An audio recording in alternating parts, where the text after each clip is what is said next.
അസ്സലാമു അലൈക്കും വറഹ്മത്തുള്ളാഹി വബറകാതുഹു. 5ാം ക്ലാസ്സിലെ പ്രിയപ്പെട്ട വിദ്യാർത്ഥികളെ, ഇന്ന് നടന്ന ദുറൂസുൽ ഇഹ്സാനിൻ്റെ ചോദ്യപേപ്പറാണ് നമ്മളിവിടെ ചർച്ച ചെയ്യുന്നത്. 50 മാർക്കിനാണ് നമ്മുടെ പരീക്ഷ. ഒന്നാമത്തെ ചോദ്യം, യോജിച്ചവ ചേർക്കാം. താഴെ ഉത്തരങ്ങളുണ്ട്, ശരിയായത് എടുത്ത് എഴുതുകയാണ് വേണ്ടത്. ഒന്നാമത്തത്, ഔറത്ത് മറയുന്നതാവണം. ഇപ്പുറത്തെ ഓപ്ഷൻസുകൾ നിർബന്ധമായും വിദ്യാർത്ഥികൾ വായിച്ചിരിക്കണം. എന്തെല്ലാമാണ് ഓപ്ഷൻസുകൾ? അള്ളാഹുവിൻ്റെ പ്രീതി ആയിരിക്കണം, അത്ഖാക്കും വസ്ത്രം, മുസ്ലിങ്ങളായതാണ്, തീ കൊണ്ടാണ്. ഇതൊക്കെയാണ് ഓപ്ഷൻസുകൾ. ഇനി ശരിയായ ഉത്തരങ്ങൾ എടുത്തെഴുതുക. ഔറത്ത് മറയുന്നതാവണം. എന്ത്? നമ്മൾ ധരിക്കുന്ന വസ്ത്രം എന്നുള്ളതാണ് ശരിയായ ഉത്തരം. അപ്പോൾ വസ്ത്രം ഔറത്ത് മറയുന്നതാവണം. അള്ളാഹു നമുക്ക് നൽകിയ വലിയ നിഅമത്താണ് ഏത്? മുസ്ലിങ്ങളായതാണ്. അള്ളാഹു നമ്മെ മുസ്ലിമീങ്ങളാക്കി എന്നുള്ളതാണ് അള്ളാഹു നമുക്ക് നൽകിയ വലിയ അനുഗ്രഹം. അള്ളാഹു ജിന്നുകളെ സൃഷ്ടിച്ചത് തീ കൊണ്ടാണ്. നമ്മുടെ പഠന ലക്ഷ്യം അള്ളാഹുവിൻ്റെ പ്രീതി ആയിരിക്കണം. ഇന്ന അക്രമക്കും ഇൻദല്ലാഹി അത്ഖാക്കും. അള്ളാഹുവിൻ്റെ അടുക്കൽ ഏറ്റവും ഉന്നതരായ ആളുകൾ ആരാണ്? അത്ഖാക്കും, നിങ്ങളിൽ ഏറ്റവും തഖ്വയുള്ളവരാണ്. ഈ രൂപത്തിൽ ശരിയായി തിരഞ്ഞെടുത്ത് എഴുതുകയാണ് വേണ്ടത്. ഇനി രണ്ടാമത്തത്, ശരി തിരഞ്ഞെടുത്തെഴുതാം. ദുനിയാവിൽ ജനങ്ങളെ തൊട്ട് ഐശ്വര്യവാനാകണമെന്ന ലക്ഷ്യത്തോടെ സൽക്കർമ്മം ചെയ്യുക എന്നുള്ളത് എത്രാം സ്ഥാനത്തുള്ള ഇഖ്ലാസാണ്? നമ്മൾ ഇഖ്ലാസിന്റെ 3 സ്ഥാനങ്ങൾ പറഞ്ഞിരുന്നു. ഉന്നത സ്ഥാനത്തുള്ള ഇഖ്ലാസ്, 2ാം സ്ഥാനത്തുള്ള ഇഖ്ലാസ്, 3ാം സ്ഥാനത്തുള്ള ഇഖ്ലാസ്. ഏതാണ്? ദുനിയാവിൽ ജനങ്ങളെ തൊട്ട് ഐശ്വര്യവാനാകണമെന്ന ലക്ഷ്യത്തോടെയുള്ള സൽക്കർമ്മം ചെയ്യൽ, അത് 3ാം സ്ഥാനത്തുള്ള ഇഖ്ലാസാണ്. 3ാമത്തെ ഓപ്ഷൻ.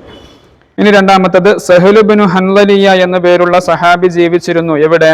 ഡമസ്കസിൽ, ഇന്ത്യയിൽ, ഇറാനിൽ. എവിടെയാണ്? ഡമസ്കസിലാണ്. 1ാമത്തെ ഓപ്ഷൻ. ഇനി 3ാമത്തത്, ദാരിദ്ര്യം വരാതിരിക്കാൻ എല്ലാ രാത്രിയിലും ഓതേണ്ട സൂറത്ത് ഏതാണ്? സൂറത്തുൽ വാഖിഅ, സൂറത്തുൽ ഫാത്തിഹ, സൂറത്തുൽ മുൽക്ക്. ഏതാണ്? 1ാമത്തെ ഓപ്ഷൻ, സൂറത്തുൽ വാഖിഅ. 4ാമത്തത്, ഇഖ്ലാസോടുകൂടി അമലുകൾ ചെയ്താൽ ഹിക്മത്തുകളുടെ അറിവുകൾ ഹൃദയത്തിൽ നിന്ന് നാവിലേക്ക് അള്ളാഹു വെളിവാക്കും. എത്ര ദിവസം അമലുകൾ ചെയ്താൽ എന്നാണ് നമ്മൾ പറഞ്ഞത്? 40 ദിവസം. 2ാമത്തെ ഓപ്ഷൻ, 40 ദിവസം ഒരാൾ ഇഖ്ലാസോടുകൂടി അമലുകൾ ചെയ്താൽ ഹിക്മത്തുകളുടെ അറിവുകൾ അള്ളാഹു ഹൃദയത്തിൽ നിന്ന് നാവിലേക്ക് വെളിവാക്കി കൊടുക്കും. ഇനി എന്താണ് ഇഖ്ലാസ് എന്ന് പറഞ്ഞാൽ? ഉത്തരം എഴുതാനാണ് അടുത്ത ചോദ്യം. ഇഖ്ലാസ് എന്ന് പറഞ്ഞാൽ എന്താണ്? നമ്മെ സൃഷ്ടിച്ചു പരിപാലിക്കുന്ന റബ്ബിന്റെ പ്രീതി മാത്രം ആരാധന കൊണ്ട് ഉദ്ദേശിക്കലാണ് ഇഖ്ലാസ്. 2ാമത്തത്, നബി സല്ലല്ലാഹു അലൈഹി വസല്ലമ തങ്ങൾ ശപിച്ച വേഷവിധാനം ഏതാണ്? പുരുഷവേഷം ധരിക്കുന്ന സ്ത്രീയെയും സ്ത്രീ വേഷം ധരിക്കുന്ന പുരുഷനെയും പുണ്യ നബി സല്ലല്ലാഹു അലൈഹി വസല്ലമ തങ്ങൾ ശപിച്ചിട്ടുണ്ട്. ഇനി അടുത്തത്, റിദ്ദത്ത്. എന്താണ് റിദ്ദത്ത് എന്ന് പറഞ്ഞാൽ? പ്രായപൂർത്തിയും ബുദ്ധിയുമുള്ള മുസ്ലിം വാക്കുകൊണ്ടോ പ്രവൃത്തി കൊണ്ടോ നീയത്തുകൊണ്ടോ സ്വന്തം ഇഷ്ടപ്രകാരം ഇസ്ലാമുമായുള്ള ബന്ധം മുറിക്കുന്നതിനാണ് റിദ്ദത്ത് എന്ന് പറയുന്നത്. ഇസ്ലാമിൽ നിന്ന് പുറത്തു പോകുന്ന പണിയെടുക്കുക. അപ്പോൾ ഈ ഡെഫിനിഷനാണ് വിദ്യാർത്ഥികൾ അവിടെ എഴുതേണ്ടത്.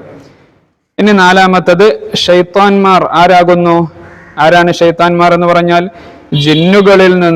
ജിന്നുകളിൽ നിന്ന് വേർതിരിഞ്ഞ ഒരു വിഭാഗമാണ് ശൈത്താൻമാർ. ഇനി 2 വീതം എഴുതാം. തഖ്വ കൊണ്ട് ലഭിക്കുന്ന 2 ഗുണങ്ങൾ. അത്തഖ്വ എന്നുള്ള പാഠം നമ്മൾ പഠിച്ചിട്ടുണ്ട്.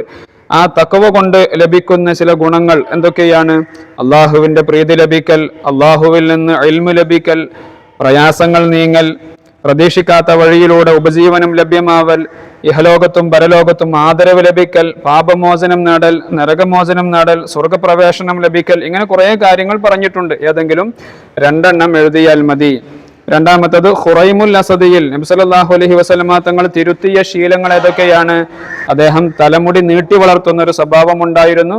അതുപോലെ ഞെരിയാണിക്ക് താഴെ മുണ്ടെടുക്കുന്ന സ്വഭാവം ഉണ്ടായിരുന്നു. അത് 2ഉം നബി സല്ലല്ലാഹു അലൈഹി വസല്ലമ തങ്ങൾ തിരുത്തി. ഇനി അടുത്തത്, തവഫനി മുസ്ലിമൻ വ അൽഹിഖ്നി ബിസ്സാലിഹീൻ. എന്താണ് അതിന്റെ ആശയം? ആശയം എഴുതുകയാണ് വേണ്ടത്.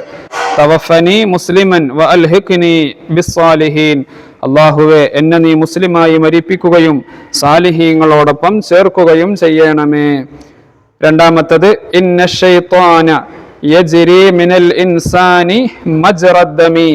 മനുഷ്യന്റെ ശരീരത്തിൽ രക്തം സഞ്ചരിക്കുന്നിടത്തെല്ലാം പിശാച് സഞ്ചരിക്കും. ഇതുപോലെ അതിന്റെ അർത്ഥം ഇവിടെ എഴുതുകയാണ് വേണ്ടത്. ഇനി അടുത്തത് പൂരിപ്പിക്കാം. ഒന്നാമത്തെ പാഠത്തിൽ നമ്മൾ ഇഖ്ലാസിനെ കുറിച്ച് മഹാനായ സൈനുദ്ദീൻ മഖ്ദൂം റളിയല്ലാഹു അൻഹു പറഞ്ഞ വരികളാണത്.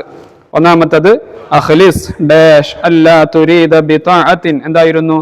അഖ്ലിസ് വദാ അല്ലാ തുരീദ ബിതാഅത്തിൻ ഇല്ല തഖറബ മിൻ ഇലാഹിക ദിൽ കിലാ. അവിടെ ആ വിട്ട ഭാഗങ്ങൾ പൂരിപ്പിക്കുകയാണ് വേണ്ടത്. ഇനി രണ്ടാമത്തത് തഖ്വയെ കുറിച്ച് മഹാനായ സൈനുദ്ദീൻ മഖ്ദൂം റളിയല്ലാഹു അൻഹു തന്നെ പറഞ്ഞ വരികളാണ്. തഖ്വൽ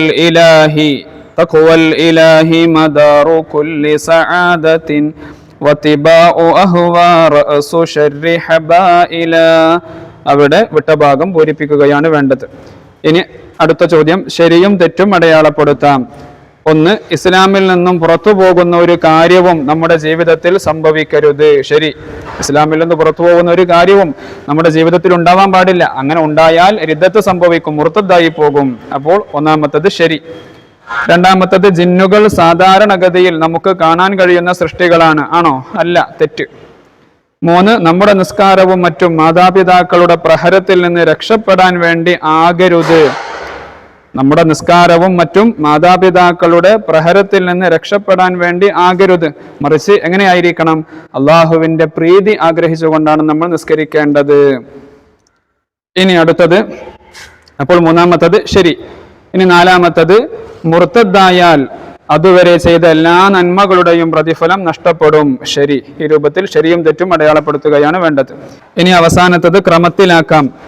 തഖ്വ എന്നുള്ള പാഠത്തിൽ നമ്മൾ അവസാനത്തിൽ പറഞ്ഞ ഒരു ഹദീസാണത്. ഇത്തഖില്ലാഹ ഹൈസുമാ കുൻത വഅത്ബിഇസ് സയ്യിഅതൽ ഹസനത തംഹുഹാ വഖാലിഖിൻ നാസ ബിഖുലുഖിൻ ഹസനിൻ. ഇത് ക്രമം തെറ്റിയിട്ടാണ് അവിടെ കൊടുത്തിട്ടുള്ളത്. അത് ശരിയായ രൂപത്തിൽ എഴുതുക. ഇതാണ് ഇന്ന് 5ാം ക്ലാസ്സിന് ദുറൂസിന് വന്ന ചോദ്യപേപ്പർ. വിദ്യാർത്ഥികളൊക്കെ നല്ല രൂപത്തിൽ തന്നെ ഉത്തരങ്ങൾ എഴുതിയിട്ടുണ്ടാകുമെന്ന് പ്രതീക്ഷിക്കുന്നു. അള്ളാഹു എല്ലാവർക്കും നല്ല വിജയം നൽകട്ടെ. അസ്സലാമു അലൈക്കും വറഹ്മത്തുള്ളാഹി വബറകാതുഹു.